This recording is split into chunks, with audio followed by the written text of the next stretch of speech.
Hello, my name is Michael Pinchera, and I'm here to talk about the lunar node in Taurus and Scorpio, especially with the nodes being at 15 degrees in their respective signs this year. So let's look at the end of August and into the very beginning of September of this year, 2022, through using the lunar nodes or understanding the lunar nodes as the spine, if you will, of experience for the month. The lunar nodes come to the midpoint of their respective fixed signs of Taurus and Scorpio on August 27th this year, and leaves the degree on September 9th. The fixed signs concentrate and focalize energy, manifesting the principles of definition and structure, giving depth and meaning to the cardinal experience of generation, thus giving something for the mutable signs to combine and integrate.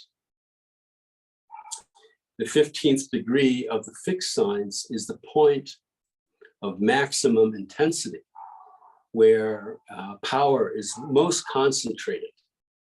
Specifically, these degrees of Taurus and Scorpio are related to the equinoctial power generated by the dynamism of Aries and Libra. And the following signs of Taurus and Scorpio arrest and limit the dynamic generating power of the equinoctial signs, and to focus them in terms of purpose in Taurus and identification, Scorpio. In a cyclic and psychological sense, 15-degree Taurus is when power is concentrated toward formation of an individual being. 15 degrees Scorpio is where power is concentrated towards the formation of a universal being. And before we look at the charts, I'd like to share some thoughts about the lunar nodes on the Taurus-Scorpio axis. And through Taurus, we exert ourselves through identification with substance. Physical things only reflect one's values, thus substantiating ourselves as individuals. One's purpose and productivity are seen as all important, right? We all need to have a concrete understanding of the meaningfulness of what one does and produces. At 15 degrees, the practical use of the power and purpose of personal productivity is most concentrated. We identify with the greater whole through Scorpio in order to become, greater than ourselves or to transcend what we are. Through the awareness of duality, a question arises. Doesn't the experience of creative attention give rise to a desire to merge and unite with others or to something outside ourselves in order to participate together as a greater whole? The experience of individuation and the urge for a relationship in order to identify and transcend leads to the aspect of sex in its creative dynamism. At 15 degrees, Scorpio, the creative release of the power and purpose of relationship is most intense. Seeing the lunar nodes as gateways into incarnation on Earth, we can understand them as the habits for security and the gifts and challenges we bring with us from past lives, along with the soul intentions for the present life. And these intentions are in order to create the future sense of self. The Taurus-Scorpio polarity brings out the archetypal impulses and cycles of growth and destruction. So wherever this polarity is in a chart, it shows where there are lessons to learn about surrendering to the natural cycles of life and to what life brings to us at any given moment, especially as these signs, rulers in their houses, are activated. So just look to see where all of this is in your chart. Taurus seeks to sustain and maintain on the physical and material level, and also in the realm of values and experiences of self-worth. This activity reinforces the sense of individual identity and volition that we've developed. Scorpio seeks to sustain and maintain the sense of emotional and spiritual well-being, which necessitates the destruction of physical, emotional, and thought boundaries. On one hand, Taurus defines and validates the self through physical and sensory experiences. Primarily working with the material realm, Taurus builds structures that support our sense of separateness and individuality. On the other hand, these structures are built upon the values and aesthetics we develop. However, certain individuals can become overly focused on what is physical and practical. What supports and defines our sense of self can become what confines and hinders our ability to grow. By being too focused on what is physically sensed or fixed in our values, we can lose the ability to distinguish the difference between our true self and what are only manifested extensions of self. Scorpio's purpose is to strip away any concepts and habits that we use to confine our authentic self and to break down and destroy these illusions. This leads us to an experience of ego, where lives the core of our illusions and the source of our ability to transform ourselves by killing our outworn and false identifications. When we allow these identities, our identities, to die, we then merge with something that is beyond and greater than ourselves.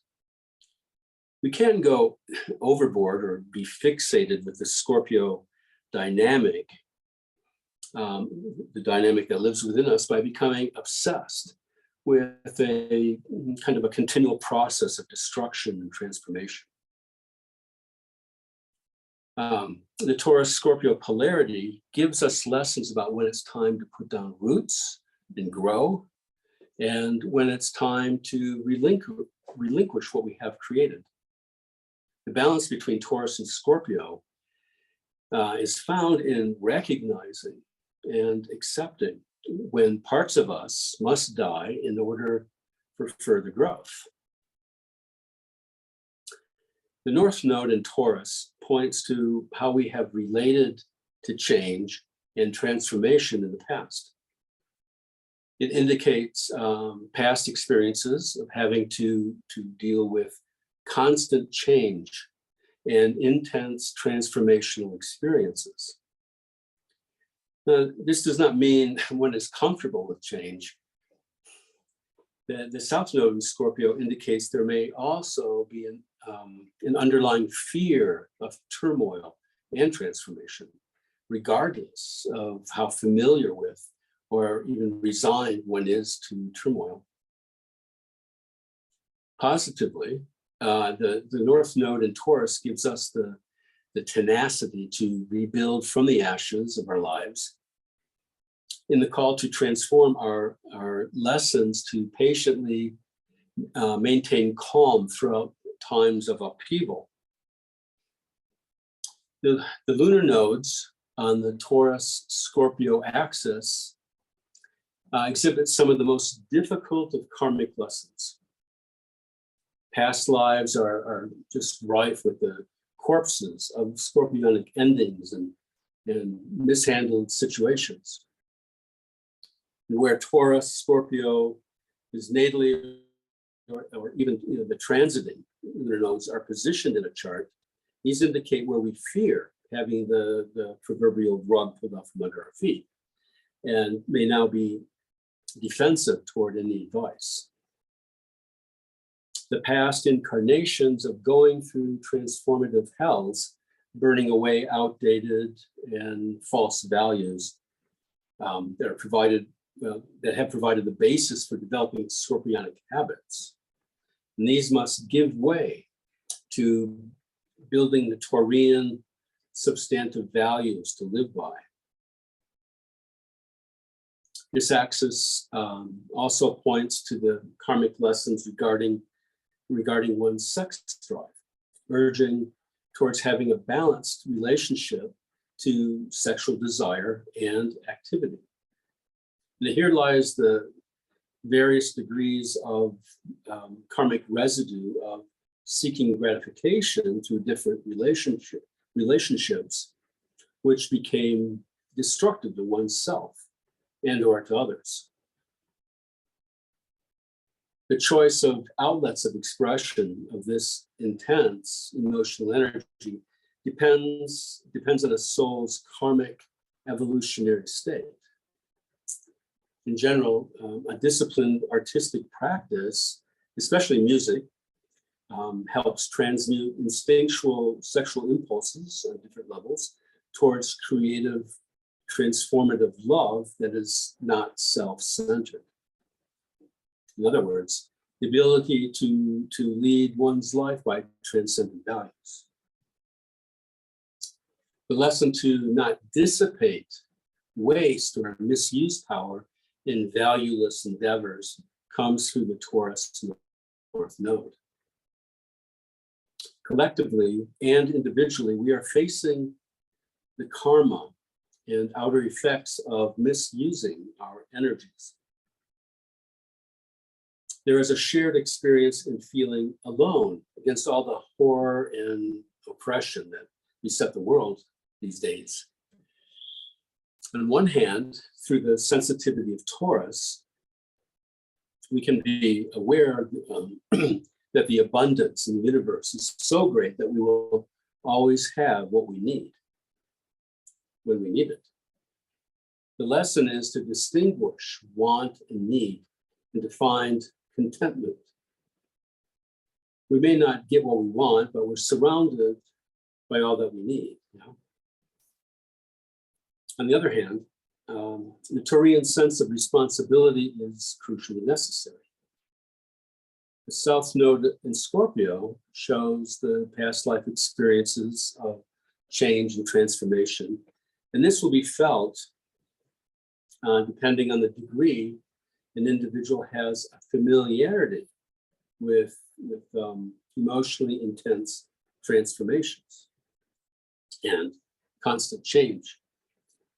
For as much as the North Node may prepare us for transformation, it is more likely that it is calling for what needs to be worked towards, what needs to be faced and overcome, and especially the fear and turmoil and the unknown, which is needed to make the needed transformations.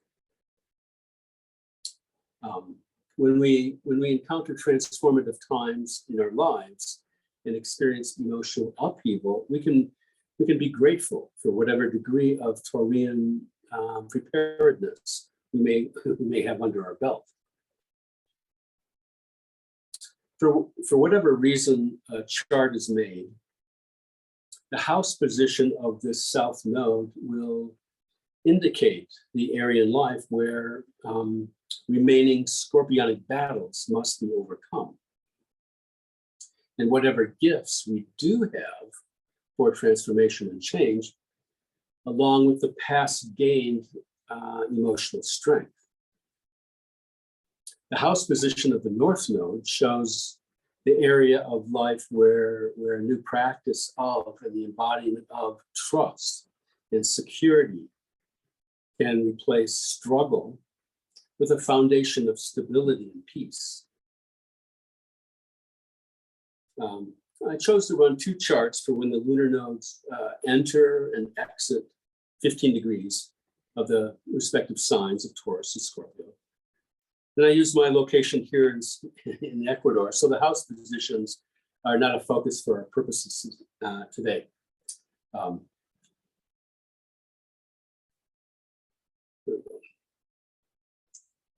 August 27th of this year, the lunar nodes will come to 15 degrees Taurus and Scorpio. And the north node will be in a waxing conjunction to Uranus. And this is a very new beginning of a new cycle of relationship manifesting in a release of growth and expansion of consciousness, understanding, and imagination towards new potentials. And this goes hand in hand with the south node's waning opposition to Uranus. And this impulse towards objectification of awareness brings a polarization of consciousness. And this polarization is played out in the culmination of cumulative experiences of awareness, or realization of purposes and failures in our lives and social structures. Also, the social constructs that we are part of. 15 degrees Taurus brings us to a focused intensity towards discovering and utilizing all our powers, which give rise to a healthy poise in life based on an imperturbable self-possession and assurance. To the degree we develop these qualities, we strengthen our conscious, our conscious vertical alignment with evolutionary spiritual intentions for ourselves as individuals and for humanity. 15 degrees Scorpio focuses us on our inborn competence to be able to deal with whatever arises in oneself and in life, and to commit to what proves to be of worth. To the degree we don't live up to these potentialities, and insensibility to deeper impulses takes their place and manifests and surrenders to a purposeless ineptitude and superficial self-interest. These impulses will be highly colored by Uranian directives for originality in reworking reality and to reestablish ourselves with each new reality we create through the realization of our own powers and the meeting of opportunities in life. Now, this revolutionary potential enables us to progressively create and co-create, but when we fail to meet this, either through denial or holding on to old Saturnian forms, trauma will come into being until we make a revolutionary jump. At this time, Venus at 20 degrees 7 minutes Leo is opposing Saturn at 20 degrees 54 minutes Aquarius, both squaring the lunar nodal axis and Uranus. And through the evolutionary astrological lens, squares to the nodal axis are known as skip steps, or as missed opportunities, which I like to call them, which all have their karma. And when looking at a chart of a future time, we can see that there will be a possibility for something to be skipped or not met. And there will be a time that triggers whatever has been previously skipped or not met, relative to whatever particular situation one wants to focus on. The squares that the opposition of Venus and Saturn make to the nodal axis makes a grand cross. And this is strengthened by their tighter aspect to Uranus, strengthening the conjunction with the North Node as a focused trigger for the opposition. And this fixed grand cross puts a focus on issues of structure and meaning of existence. This dynamic will show in the conditions of stress and intense polarity around us. The sticky wicket this creates is found in the paradoxical tension between being determined and being rigid. And this leads us through a threshold, initiating us into lessons of what is right action. One facet shows how refined and determined personal and social values, generous beneficence and self-esteem create objective tension with whatever, like self-adornment is made with brilliant, cold, logical ideas for personal or social reform. The social polarization based on these psychological stances will be intensely obvious. Another facet will be revealed by the disparate financial situations of people. Control of individual well-being will come to a critical point, and all this will awaken the inherent impulse for freedom in people. However, the expression for this impulse will depend not only on the degree of people's freedom in thinking, feeling, and volition, but in the actual existence of their activities. Think how differently followers of QAnon, believers in the Khazarian mafia, those who are on the internet for hours at a time, reading from the same circle of sites every day, and those who question, consider oppositional ideas to one's own and are able to weigh them with both logic and a heart sense to come to a truth.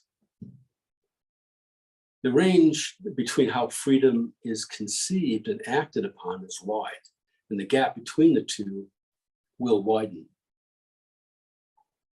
And this points in the direction of different evolutionary soul states, but we won't go into that today. Another related aspect of this configuration is an impulse of rebellious creativity that will rise to confront the restrictive autocratic dictates of governments and political groups or individuals.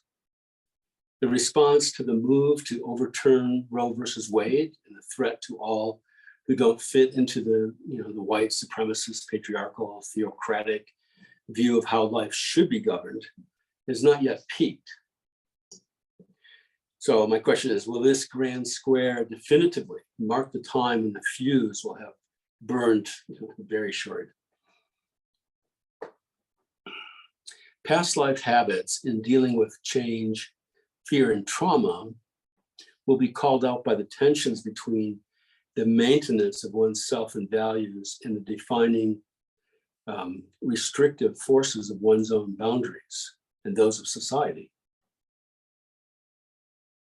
Within the individual soul, there will be an intensification of an internal dichotomy, to whatever degree, to the degree that one's self-definition is not based on healthy, stable foundations.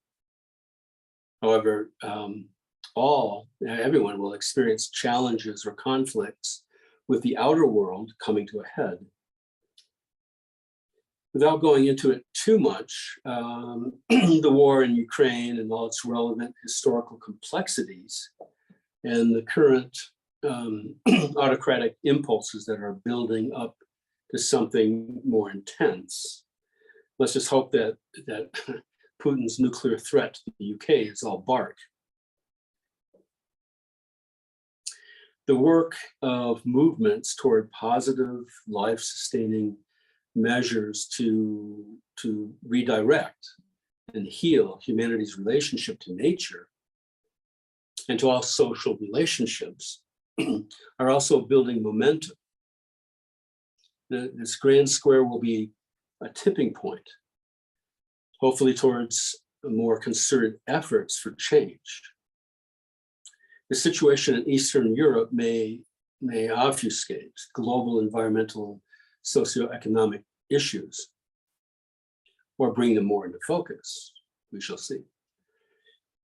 All the Uranian change, disruption, instability, war, and revolution, as well as Uranian newness, unforeseen developments, inventions, and structures are the outcomes and the triggers for the reformation of the individual and the social unconscious. The spiritual call for all of us is to experience the creative source, the source of our thinking, and to be free of the temptation of taking sides in an increasingly fractured world. So now, looking at the lunar nodes, ending at the 15th degree of Taurus and Scorpio, which happens on September 9th. And this is the final moments are on this day. So Venus will have moved away from its opposition to Saturn, entered into Virgo, and opposes the Pisces moon, which is squared by Mars.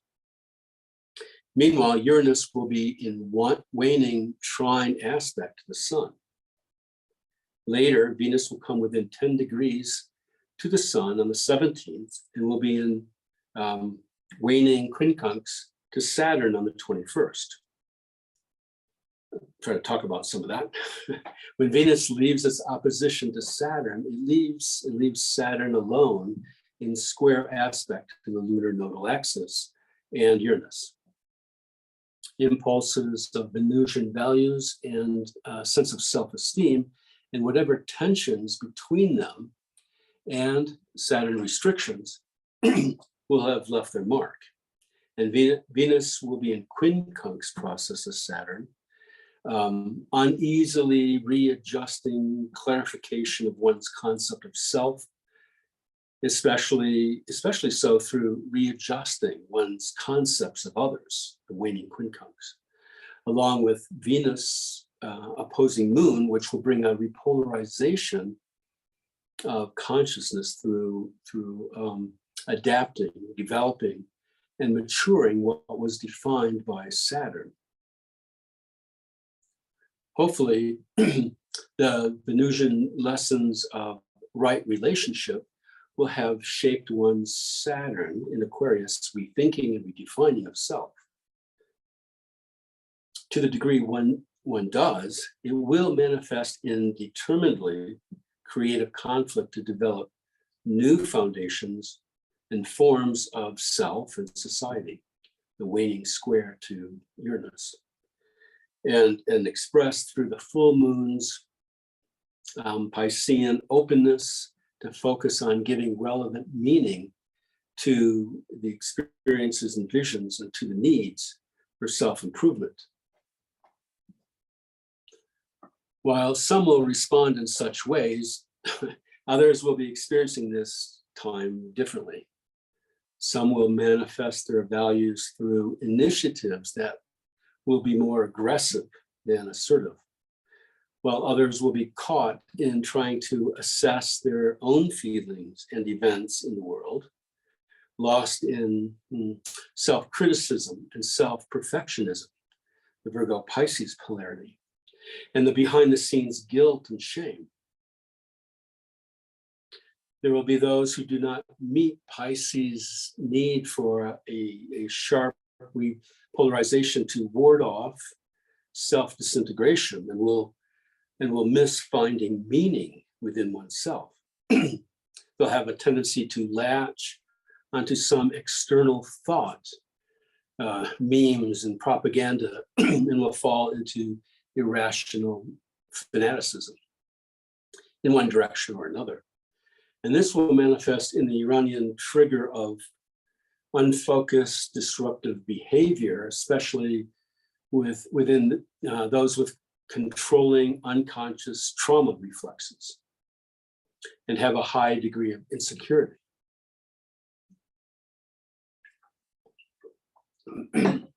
All of this will, of course, be occurring while Pluto is retrograde at 26 degrees, 18 minutes Capricorn, and is in between a biseptal and a triseptal relationship with Uranus. The death of rigid and decadent forms within the individual and collective psyche feels like it is destined to happen, as is the call to cooperate, co-create with a higher purpose. However, for the vast majority, this is a questionable unknown, except for those who hold an agenda of religio-political certainty. There are others who hear this call to consciously cooperate and create with a higher purpose. When completely clear and honest with themselves, it can be seen that the death of long-held structures and the accompanying chaos have to be accepted, and that the upholding of creative transformation by holding the highest thoughts, feelings, and actions. The evils in our world are inevitable in this age that we live in, and we have to recognize them, face them, and resist them within ourselves. It's a real challenging paradox because of our interconnectedness and our desire to stand for truth. As things become more polarized, how can we resist evil and not get caught in drama? The call is to stay centered, awake, and sensitive. I'd like to, at this point, I want to stop here and give a verse by Rudolf Steiner, called it A Verse for Our Times.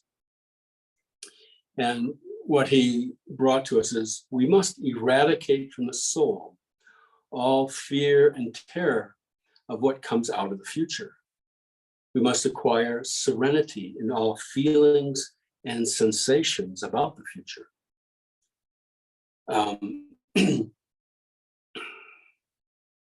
We must look forward with absolute equanimity to everything that may come, and we must think only that whatever comes is given to us by a world directive full of wisdom. So here I will end, and thank you so very much. I hope this was worthwhile to whoever is listening. Now I'll be open to listening to comments, questions, or having a dialogue. Thank you very much. Michael, Yep. we did have one comment or a question actually from Tam, and Okay. I said that if you didn't answer it sufficiently, I would ask it. And what she's asking is that Saturn skip step, does it apply to everyone? Are we all collectively skipping a step here, or are people affected by the degree of the node? Or I guess she's saying only people affected by the degree of the nodes in Saturn. Mm-hmm. Mm-hmm. So, yeah, very good question. Well, any skip step, any square, I mean, we can call it a skip step. And like I had mentioned earlier, it also can be a missed opportunity, or it can be something like, not looking at a natal chart, looking at something in the future, could be something that will trigger, something that had not happened or should have happened in the past, now needs to be dealt with. But natally, yes, everything depends on the evolutionary state of the person, how much one has worked on oneself and this sort of thing. So, I mean, the thing is with skipped steps is that they always rear their heads at different times. We think we've dealt with things, and it comes up again, hopefully in more subtle ways, but it's the same dynamic. So, but to whatever degree that we work on this, okay, like for instance, using Saturn, as a skip step, okay, the more that we have developed ourselves, then it becomes a strength, okay, it becomes much more of a, definition of oneself, definition of one's values, definition of one's purpose. It depends on the person. What is being needed clarification? Maybe the as the nodes come around or other planets come around transiting and hits that, it will bring out some aspect. Either here you need to work on this a little more, or look, here's what you have gained through this, in your life. I hope that helps. Thank you. That's all the questions we have. Okay. All right. Well, thank you again, and